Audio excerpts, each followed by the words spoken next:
Hi Stampers, Dave Bolhuis here again from Klompen Stampers. Today you're going to have to get your husbands again because I'm going to show them a very simple technique to stamp a card for you. So what happened this weekend is I'm supposed to be out camping, as you can tell, but we had a bunch of thunderstorms roll through, so best thing I could do is just come home and go to the stamp room and get to work. So what I did here today, I've been watching Jackie's videos to learn a few stamping techniques because apparently in the past, my last couple of videos, I might not have used some of the tools the right way. So watch the videos. I've learned a couple techniques. I've got some simple ones here I'm going to show you guys so you can make your wife's cards. So I'm starting already here with a cardstock already pre-cut and folded, and I'm going to open that up so it'll stamp better.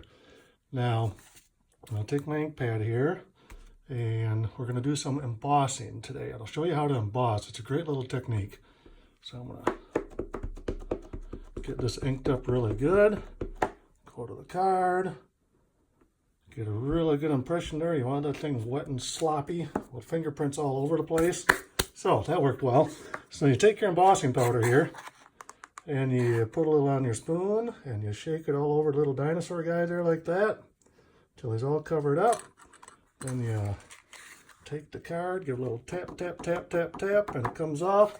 And you turn your heat gun on. Heat guns are awesome little things. Starting to get all lumpy, thick, and grow.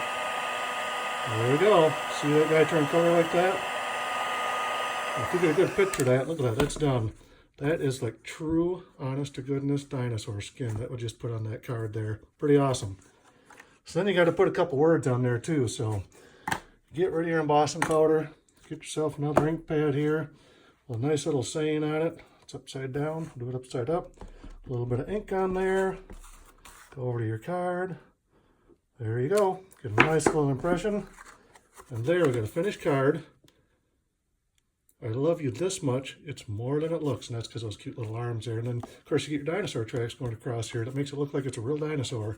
And that's a simple little card technique you guys can do anytime you want. When your wife is gone, she will be proud of you. Okay, Stampin' Husbands, now that we did a card, we know how to make a simple card for our wives again.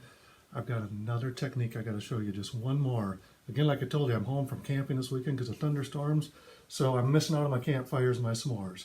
But, take a look at this bad boy. Embossing gun. Remember I just taught you that technique? Marshmallow. Oh yeah, you can do s'mores in your basement in the stamp room. Takes a couple minutes, but they're fresh, they're nice, just like camping. Okay, this bad boy's melted pretty good. It's time to make a s'more out of it. So, best s'more in the world, right here. There's the cookies you want to use. Windmill cookies from Steenstra's. Put one of those bad boys down there. Get a marshmallow on it. Ooh, that's beautiful. Then, the other secret is there you go. Whipped peanut butter and chocolate. That is a diet food like you've never had before. You put some of that stuff on the other half of the cracker here, or cookie. Oh yeah, nice and thick and gooey. That's the way to do it. You put that on top of that, and you have the perfect s'more. So there you go, guys.